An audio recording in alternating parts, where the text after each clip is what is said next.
Hello, everyone. Thank you for inviting us here. I really appreciate it.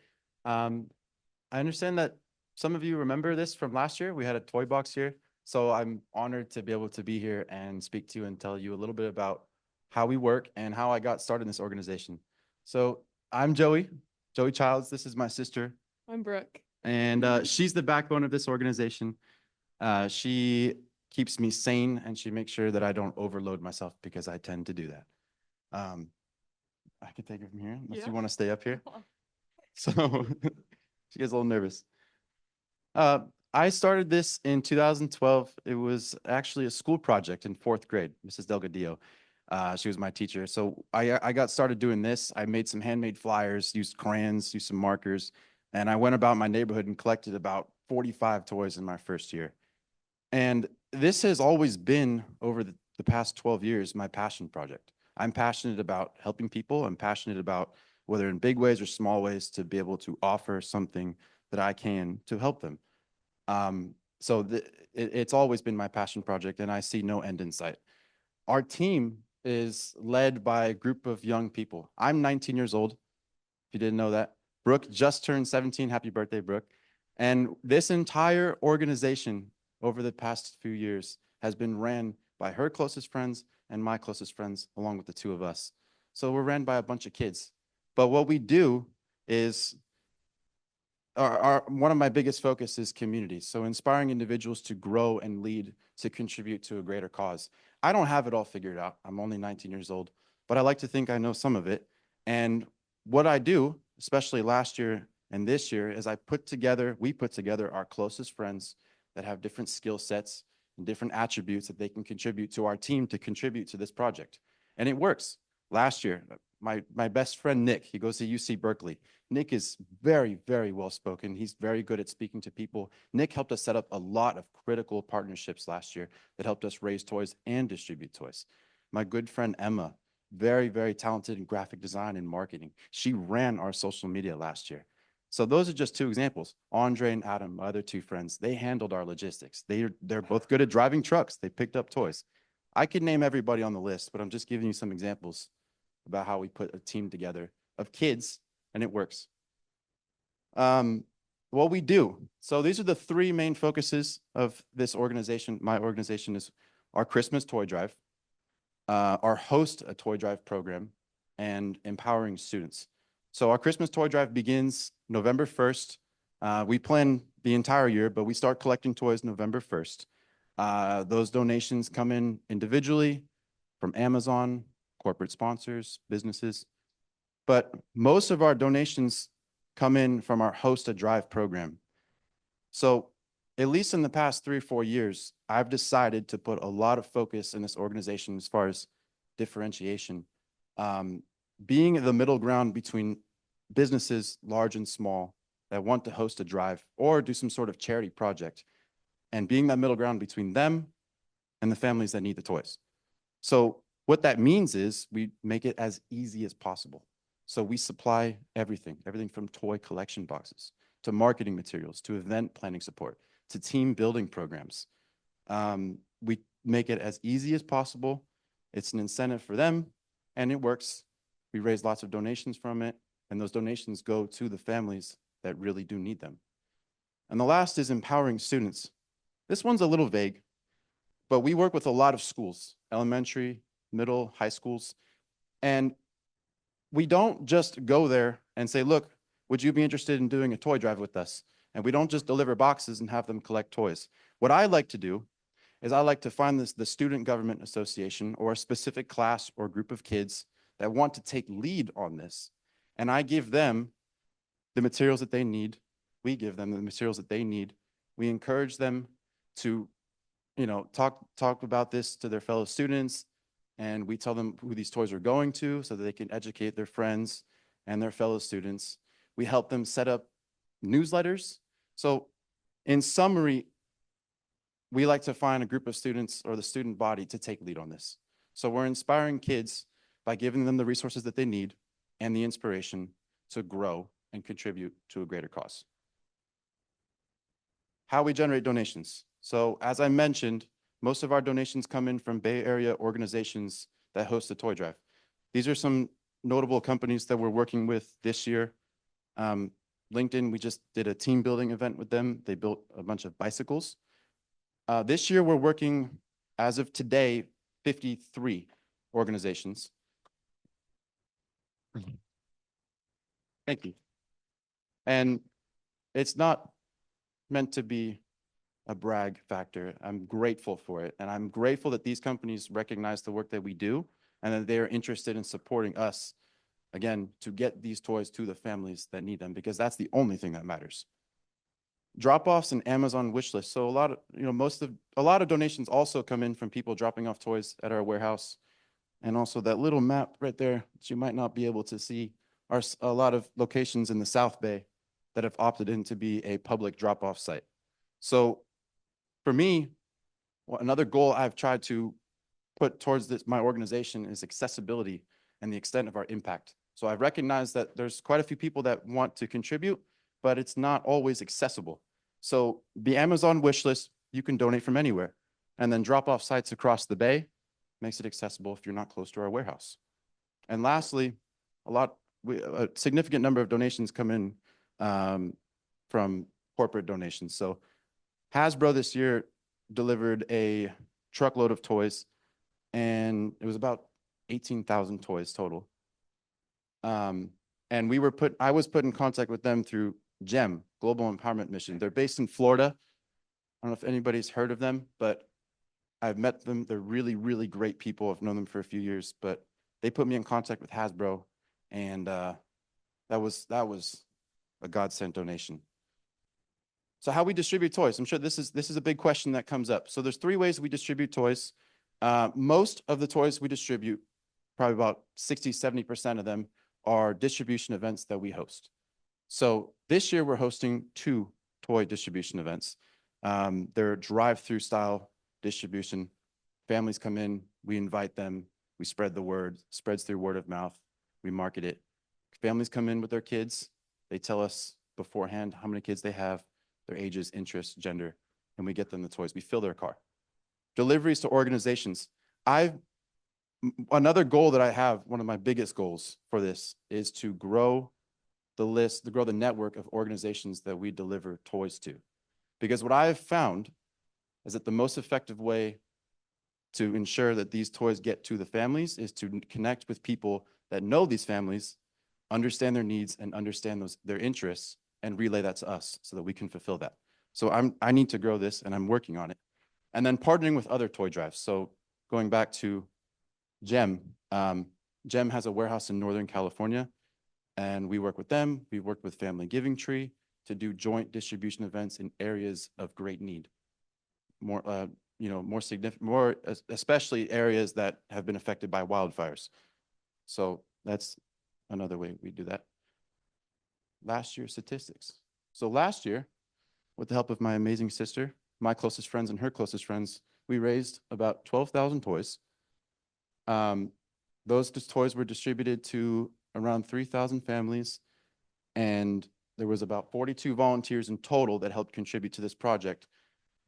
20 of them were 18 and under. That includes Brooke and I and our friends. And then those toys were largely collected and raised from 44 businesses around the Bay. And our goal for this year is 30,000 toys. And I think we can do it. I think we're about halfway there. Thank you. How to get involved. As I mentioned before, I'm trying to grow the network of places that we deliver toys to: shelters, children's hospitals, different organizations, food banks. If you're a part of one, or if you know one that needs toys, please get me in contact with them. Send me a text. You can write me an email. I think a text would be easiest. Whatever's easier for you. That's my information there. Nonprofit and community leaders. If you're involved with a nonprofit community organization, you want to chat, you have some ideas, you want to bounce each other off of, maybe we have something to help each other with, I'd love to talk. I'll move out of the way, sorry. That's a Calendly link, so we can set up a call, we can talk. I'd love to meet. And everybody else, I just love making friends, love making new connections. That's my LinkedIn. Connect with me, let's talk. maybe one day we can work something out together. Bringing people together with different skills, as I mentioned before, different resources, and you combine those, you can do some pretty wonderful things. So I'd love to talk. And I'll leave this here for a second. I've got one more slide. Got it? I'll go back to it. More simpler ways to get involved. We're incredibly grateful for any and all types of support. Monetary donations, all of those monetary donations are put towards the purchase of new toys that we've determined to be in low quantity of. We consistently, year after year, we've realized that we're lacking a number of donations for the older age groups. So for things for teen boys and teen girls. So we put all the monetary donations to purchasing new toys. Donate toys online on Amazon. We have a big list. You add some things to cart, it gets shipped to our warehouse. And hosting a toy drive, it's not too late to host a toy drive out of business, whether it be yours or somebody you know. I can assure you it's not too late. This morning, I woke up to 6 emails from 6 different companies, and we're going to get those set up hopefully tomorrow. So if you're interested in setting up a toy drive, I'd love to work with you. And then finding a drop-off site too. Most of our public drop-off sites are in the South Bay, but if there's one close to you, it's easy to get that. And then following us on social media. I would love to follow. Maybe if you see something that we post that you like, repost it, share it. And then there's our website, and that QR code takes you to a link tree, has everything that I mentioned on there. I can go back to this one here. Is there any, am I allowed to ask that? So yes, we'll open it up for questions in just a second. But before we move on to questions, first, I just want to say thank you so much, Joey and Brooke, for coming. What an inspiration. Wow. Thank you. I'm so proud of you and the work that you guys do and just the beautiful hearts that you have. And so we just wanted to put it out there. If you are inspired to make a donation today, on the next slide, you can scan this QR code. Any donations that are made today from We Heart SF, we will be matching up to $2,000. So I hope that inspires you to, any donation, big or small, is worthwhile. I can assure you these kids really do put the toys into the children that need them the most. The money is going to a good cause and a good place. And more importantly, so many of you in this room are connected to incredible organizations. And so if you have a connection that you'd like to make for Joey and Brooke, I think this is a great opportunity to do so, either for children that are in need of toys or organizations that can donate. So we'll open it up for questions now. Does anyone have any questions? Yes.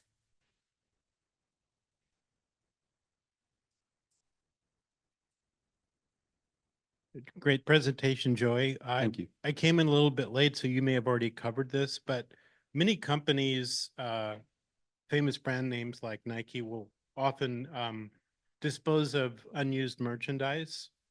And I'm assuming toy companies are also part of that. Do you get any of that from these toy companies or others like Amazon? So Hasbro, it was a Okay. donation of overstock items. Okay. I'm, in the grand scheme of things, me and this organization are the little player. We're the little fish in the big sea. So I'm struggling to get in contact with these places like Amazon and Hasbro and Walmart, Okay. these other manufacturers and stores that have those items. So I know they're out there, and we could really use those toys. I mean, we would get them to the families, but I can't seem to figure out how to get that. I need somebody to help me. Jem helped me bridge that gap with Hasbro. So that it's. And are you limited to just toys, or do you also work with clothing and other items that kids may want to have or need? Clothing, household goods, Okay. pots and, things like kitchen items, pots and pans, and, things that would contribute to the family, even pet supplies too. Pet food, Oh, okay. collars and leashes, beds. We get a lot of donations like that. Not a whole lot, but we do get a good amount. And we have that at our distribution events that we also put in the cars of the families for the parents. So What about electronic goods like cell phones, Well, electronic games, things of that nature.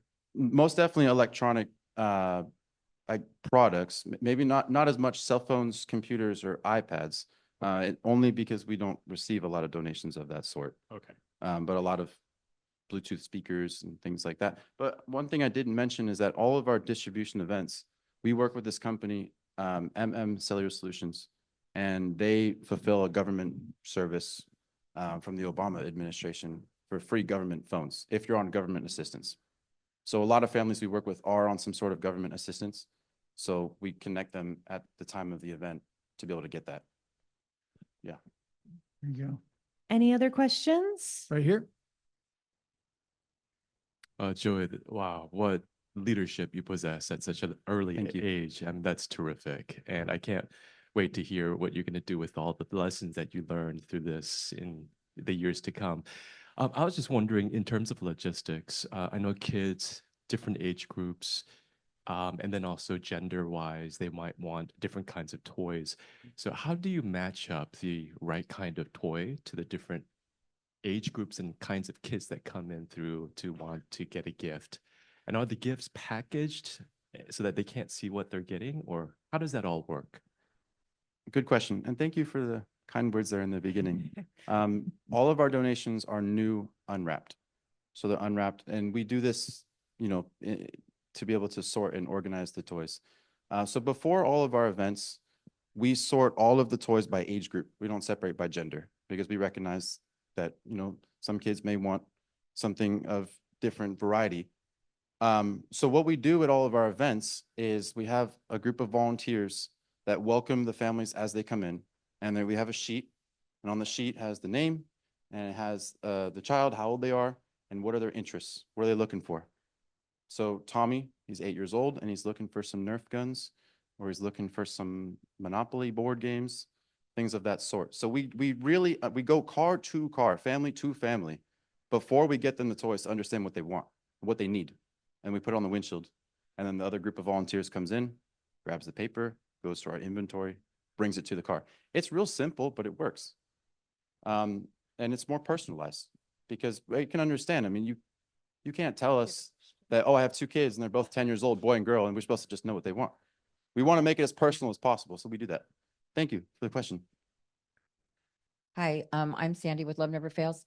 And thank you so much. Yeah, you blew me away. You're so amazing. I love your heart and thank you for what you do. Thank you. So my question is, are you giving the kids more than one toy then? I love the way you say fill the car. That just sounds so Santa Claus-y, which is what kids like, We know the truth, but hey, the kids like that. So yeah, it just feels like that. And like they would feel that way. So you have 2 toys, 3 toys per kid, or do you have that mapped out? Because right now I'm giving 1 toy per kid because that's what I have. So I'm trying to accommodate that. I'm hoping that I get too many toys so that I can give them more than one. Right. You know, That's the goal. 2 is nice, at Right. least, right? We usually do about 1 to 3 I like toys, that, depending yeah. on, I guess, the value or the size, if you will, or the significance of the gift. For lack of a better word. But Yeah. usually what we do when I say fill the car Yeah. is when we prepare the days before our events and we prepare all the donations, we have the toys separated by age group, right? But we also have containers listed for what we call stocking stuffers. So small little items, maybe little matchbox cars, things like that. And then we have containers full of strictly stuffed animals. So when I say fill the car and the volunteer gets the paper and it says the age and it says the child's interest, they pull toys based on that. They grab some stocking stuffers and they grab a stuffed animal and we bring it to the car for each kid. So yeah, each have their own separate bag. So I think I have some pictures on here. Brooke, you brought toys to this girl's car from last year, I remember. And we filled the back of the car with more things that she liked. But I'm sorry, touching back, somebody asked if the gifts are wrapped. Usually not. However, when I mentioned that we do team building programs, Technical Builders in San Jose, they collect toys, and one of their team building programs is wrapping the toys. So sometimes small number of our toys in the big inventory are wrapped because of things like that. Okay, we'll take one more question from Jake. Hey, Joey. Hi. Right here. Hi. So I recently got my 10-year-old sister set up with a 3D printer. My girlfriend's niece, who's like maybe 8, has been renting them from the library. They're both mass producing toys for all of their friends and just like little fidgets. Yeah. It got me thinking, like, I know lots of schools, elementary, middle schools have 3D printers like in their library. Is there some kind of way you could, or we could set up a program to get the message out to those schools and see if those kids could just print, if there's like a, you make a short list of fidgets or something. So if they I'm can download. understanding the question right, so connecting with schools that have the 3D printers? Yeah, schools that have 3D printers Uh-huh. and then asking the kids at that school that, or there's programs set up to use those. Oh. Like I was saying, I know lots of libraries will rent them out to families for Right, a couple week period, and lots of kids now just have them. right. They recently got like a lot easier to use. So yeah, I'm wondering if like could put out a call, have a short list of like 4 or 5 3D files. Yeah. Could make like little small toys and then That's a wonderful idea. Yeah. Yeah. I've never heard of something like that, but that sounds wonderful. And we're always looking for ways to become more interconnected and get people involved and, more, yeah, more, especially students, empowering Yep. students. That's wonderful. Okay, let's talk after. Excellent. This is great. Thank you guys so much for coming down here. If you guys take a photo here, we want to match those funds coming in today. So would love for you guys to donate here. Guys, let's give it up for Joey. And Brooke.